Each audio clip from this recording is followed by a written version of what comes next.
అందరికీ. హరే కృష్ణ కృష్ణ కృష్ణ హరే హరే, హరే రామ రామ రామ హరే హరే. పాంచాకల్పతరుభ్యశ్చ కృపా సింధుభ్య ఏవ చ పతితానాం పావనేభ్యో వైష్ణవేభ్యో నమో నమః. వందేహం శ్రీగురు శ్రీయుతపదకమలం శ్రీగురు వైష్ణవాంశ్చ శ్రీరూపం సగ్రజాతం సహగణ రఘునాథాన్వితం తం సజీవం సాద్వైతం సావధూతం పరిజన సహితం శ్రీకృష్ణ చైతన్యదేవం శ్రీరాధాకృష్ణపదాన్ సహగణ లలిత శ్రీ విశాఖాన్వితాంశ్చ. ఈరోజైతే మనము హరినామ జపం ఎలా చేయాలో చూద్దాం. ఇంకా మనము ఇంకో 3 శ్లోకాలు అయితే కంప్లీట్ చేద్దాం అన్నమాట. ముందైతే మనం హరినామ జపం ఎలా చేయాలో చూద్దాం.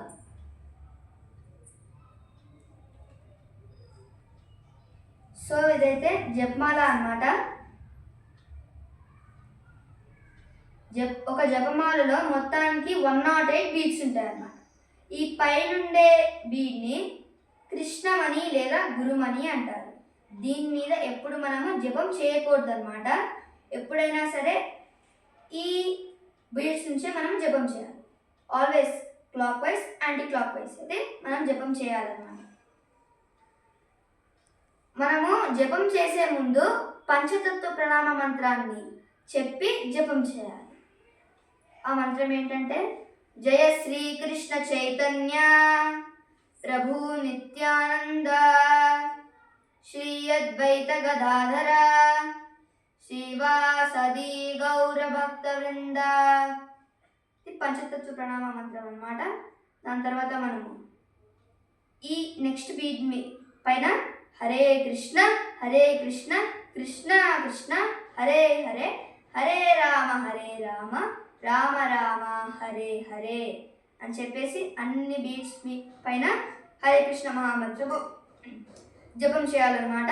మీరు రోజుకి 1 రౌండ్ చేసుకోండి. ధర్మం పాటించేటప్పుడు ఎప్పుడైనా సరే చిన్ని అడుగు తీసుకుంటూ ముందుకెళ్ళండి. చిన్ని అడుగులు తీసుకుంటూ ముందుకెళ్దాం. రోజుకైతే మీరు 1 రౌండ్ జపం అయితే చేయండి. ఎక్కడ మీరు మందిరాలకు వెళ్తున్నా కానీ ట్రెడిషనల్ డ్రెస్ వేసుకోండి. ధోతి కానీ కుర్తా కానీ ఎక్సెట్రా ఇలా అయితే వేసుకోండి అనమాట. సో మనకి పూర్వయుగాలలో సత్యయుగం అంటే కృతయుగంలో ధ్యానంతో ధరించేవాళ్ళు అనమాట. త్రేతాయుగంలో యజ్ఞ యాగాది కృతువులతో ధరించేవాళ్ళు అనమాట. ఇంకా ద్వాపర యుగంలో శ్రీకృష్ణ భగవానుని యొక్క శ్రీ విగ్రహ సేవతో ధరించేవాళ్ళు అనమాట. కలియుగంలో అత్యంత సులభంగా హరే కృష్ణ కృష్ణ కృష్ణ హరే హరే, హరే రామ రామ రామ హరే హరే, హరిర్నామేవ కేవలం కలో నాస్తేవ గదిరన్యదా. హరినామ జపంతో అయితే మనం కలియుగంలో తరించవచ్చు అన్నమాట. ఇప్పుడైతే మనము ఇంకో భగవద్గీత 1వ అధ్యాయం అర్జున విషాద యోగంలోనే 3 శ్లోకాలు అయితే నేర్చుకుందాము. నెక్స్ట్ శ్లోకం ఏంటంటే అత్ర సూరా మహేశ్వాస భీమార్జున సమాయుధి యుయుధానో విరాటశ్చ ద్రుపదశ్చ మహారథః. శ్లోకం యొక్క తాత్పర్యం ఏమిటంటే అత్ర సూర మహేశ్వాస భీమార్జున సమాయుధి, భీమార్జునతో సమానంగా భీమార్జున సమాయుధి యుయుధానుడు విరాటుడు ద్రుపదశ్చ మహారథః. యుయుధానుడు విరాటుడు ద్రుపదుడు వంటి మహారథులు కూడా ఉంటారు. దీని యొక్క ఎక్స్ప్లెనేషన్ అంటే భాష్యం ఏమిటంటే ద్రోణాచార్యుని యొక్క శక్తి లో భాగంగా దృష్టద్యుమ్నుడు ముఖ్యమైన అవిరోధం కాకపోవడం వలన ఇతరములు చాలా భయంకరంగా చాలా బలంగా ఉండేవారు అన్నమాట. వారిలో దుర్యోధనుడు ముఖ్యమైన వారి పేర్లు పేర్కొని అయితే చెప్తున్నాడు అనమాట. భీమార్జునులతో సమానంగా ఎందుకన్నాడంటే భీముడు ఇంకా అర్జునుని యొక్క యుద్ధ నైపుణ్యాలు తెలుసుకొని వాళ్ళ యొక్క పరాక్రమ శక్తి తెలుసుకొని వాళ్ళతో పోల్చాడనమాట. నెక్స్ట్ శ్లోకం ఏమిటంటే దృష్టకేతుశ్చేతికానః కాశీరాజశ్చ వీర్యవన్ పురుజిత్ కుంతిభోజశ్చ శైబ్యశ్చ నరపుంగవః. ఇంకోసారి చదువుదాం. దృష్టకేతుశ్చేతికానః కాశీరాజశ్చ వీర్యవన్ పురుజిత్ కుంతిభోజశ్చ శైబ్యశ్చ నరపుంగవః.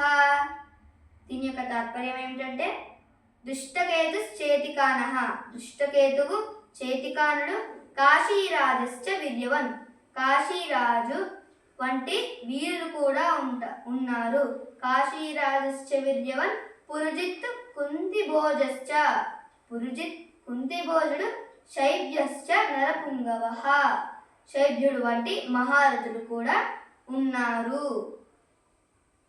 నెక్స్ట్ శ్లోకం ఏంటంటే యుధామన్యుశ్చ విక్రాంత ఉత్తమౌజశ్చ వీర్యవన్ సౌభద్రో ద్రుపదేయశ్చ సర్వ ఏవా మహారథః.